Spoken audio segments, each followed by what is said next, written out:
avant-dernier jour de mon défi, on ne lâche rien.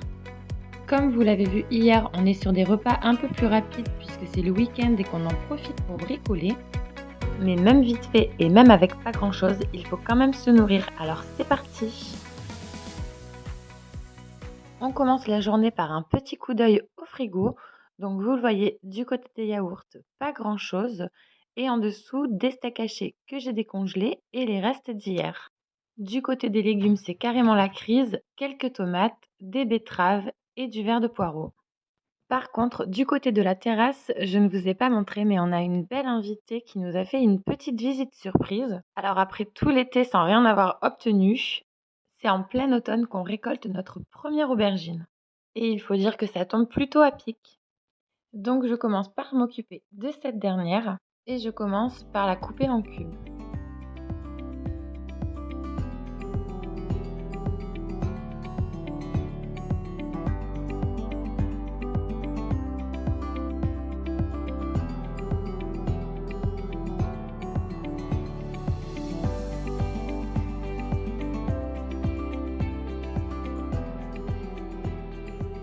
Je mets ensuite mes cubes dans le moule à air fryer. J'arrose bien d'huile d'olive. J'assaisonne avec du poivre et je mélange bien le tout afin que mes aubergines soient bien enrobées d'huile. Et ça part au air fryer pour 15 minutes à 205 degrés. Je sors et je prépare une gousse d'ail et un oignon. Et dans une poêle où j'aurai fait chauffer de l'huile, je vais donc mettre mon ail en cubes et presser ma gousse d'ail. Je remue et je fais légèrement revenir.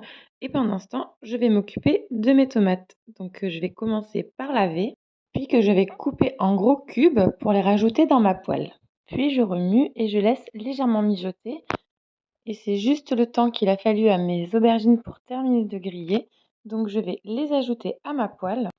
Et je vais compléter par les pois chiches que j'avais mis de côté en début de semaine. Et je vais arroser le tout avec du bouillon. Alors pour ma part, c'est le jus de la potée que j'avais filtré. Mais si vous n'avez pas fait de potée comme moi la veille, vous pouvez mettre juste de l'eau et un cube de bouillon. Je saupoudre le tout de paprika. Je rajoute l'équivalent d'une bonne cuillère à soupe de concentré de tomate. Je mélange, je couvre et je vais m'occuper pendant que ça mijote de mon accompagnement. Alors dans un saladier, je mets mes 2 steaks hachés, dans lequel je mets également une gousse d'ail pressée, un oignon coupé en cubes, du persil. Je casse également un œuf. Je mélange le tout légèrement. Et là, je rajoute de la chapelure. Et là, j'ai ressorti le pain que j'avais préparé en début de semaine et qu'on avait laissé durcir. Donc c'est lui que j'ai simplement mixé pour obtenir cette chapelure. Et là, je viens donc façonner ma viande à la main. Donc je vais prélever des petites quantités de viande et je vais les rouler en boulettes tout simplement. Et ça part directement dans le plat de mon air fryer. Donc c'est le même plat dans lequel on cuit les aubergines. Comme ça, je récupère l'huile et les saveurs.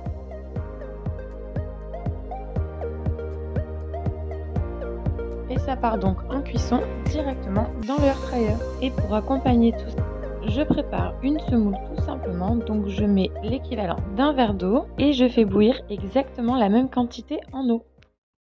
Et donc comme on est au bout, je viens simplement la verser sur ma semoule, je couvre et je laisse gonfler 5 minutes. Et 5 minutes plus tard, donc ma semoule a bien gonflé, je rajoute une petite noisette de beurre et je viens égrener le tout à la fourchette. Et maintenant, il ne nous reste plus qu'à assembler tout ça et dresser nos assiettes. Cet après-midi, j'ai décidé de m'attaquer à une petite préparation sucrée qui va pouvoir faire aussi bien pour le goûter que pour le petit déjeuner. Donc j'ai commencé par mettre un fond d'eau dans un saladier dans lequel je suis venue verser une cuillère de miel. Et j'ai mis le tout au micro-ondes à un léger instant, juste afin de faire fondre le miel et de pouvoir mélanger le tout.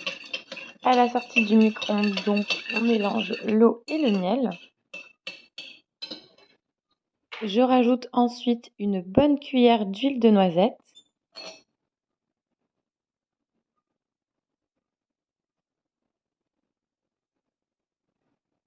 Et je viens y verser tout ce qu'il me restait de flocons d'avoine et de muesli. Alors j'ai mélangé les deux, Il me semblait avoir filmé, mais visiblement pas.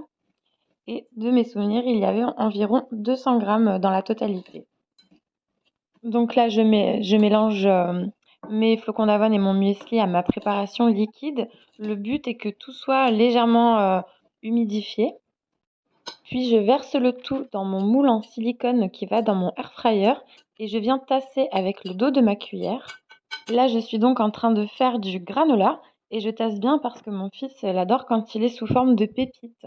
Donc voilà, ça va permettre à la préparation de se compacter et aux flocons d'avoine et au muesli de rester collés entre eux. Et ça part du coup dans le air fryer à 150 degrés pendant 15 minutes, à savoir que j'ai contrôlé à mi-cuisson et que j'ai relancé de nouveau pour 15 minutes à 150 degrés. Quand c'est terminé, je le sors et je le laisse refroidir, je ne le manipule surtout pas tout de suite, sinon ça va retomber en espèce de poudre de céréales. Et moi, je voulais bien sûr des pépites, donc là c'est ce que je suis en train de faire. Je viens casser mon granola pour former mes petites pépites. À savoir que si vous préférez le granola plutôt sous forme de muesli, vous pouvez le remuer quand il est en cuisson à mi-cuisson. Et pareil, vous le remuez dès la sortie du four. Et là, vous aurez votre muesli granola. Pour le repas du soir, comme à presque chacun de mes repas, je sors d'abord un ail et un oignon que je viens éplucher et couper. Et pour varier un tout petit peu, cette fois-ci, j'ai décidé d'émincer mon ail. On commence en toute logique par faire revenir tout ça dans une poêle avec un peu d'huile. Je sors ensuite un fond de céleri qui me restait au congélateur. Je le mixe avec mon petit robot et je le rajoute dans ma poêle. On mélange le tout. Maintenant, je vais récupérer la dernière boîte de pulpe de tomate qui me reste. Et vous l'aurez compris, elle part elle aussi dans la poêle puisqu'on est en train de réaliser, je ne vous l'ai pas dit, une bolognaise. Je complète avec l'équivalent d'une conserve d'eau. Comme ça, en même temps, je récupère le fond de ma boîte. Et pour remplacer ma viande dans ma bolognaise, donc on va faire une bolognaise végétale, je choisis des lentilles corail. Donc je rajoute bien entendu dans ma casserole 100 g de lentilles corail, un cube de bouillon que j'avais au congélateur. Je remue le tout et je laisse mijoter tranquillement. Pour saler et pimper un petit peu le plat, je rajoute un petit peu de sauce soja. Et pendant que je laisse ça mijoter tranquillement, je vais m'occuper de mes pâtes. Et pour ça, je choisis des spaghettis. Pas besoin de vous donner la recette, je pense. Je fais bouillir de l'eau et j'y verse mes pâtes tout simplement selon les indications du paquet. Et voici le résultat dans nos assiettes. Merci une nouvelle fois de m'avoir suivi. N'hésitez pas à me laisser vos avis en commentaire. Et je vous donne rendez-vous demain pour la suite et fin du défi.